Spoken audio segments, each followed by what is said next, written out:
আসসালামু আলাইকুম। আমার প্রিয় ভাইরা, গ্রাম বাংলার মানুষ, যারা সবুজ শ্যামল দেশের মানুষ, তারা বুঝবেন এটা কী শাক। বিশেষ করে ইন্ডিয়া, বাংলাদেশ, শ্রীলঙ্কা, পাকিস্তান এ সাইডের লোকজন, যেটা হচ্ছে মেথি শাক।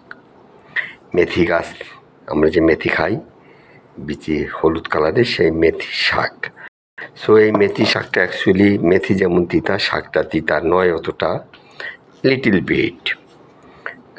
সো এই যে তিনটা বার্ন দেখছেন, তিনটা বার্ন, এই তিনটা বার্ন ভেজিটেবলসের দাম, শাকের দাম যেটা হচ্ছে আপনার $6, $2, $2, $2, $6 মানে আপনার 500 টাকা। সো 500 টাকা এই শাক। আপনারা যারা দেখছেন, ইনশাল্লাহ এটা যে কি একটা, এদেশে যে শাক মনে করে, শাক, ভেজিটেবলস, চিকেন, মিট, এগুলোর কোনো ভ্যালু নাই এদেশে। শাক and vegetable very important. Thank you so much. আপনারা যারা দেখছেন তারা এটা কেমন লাগছে জানাবেন।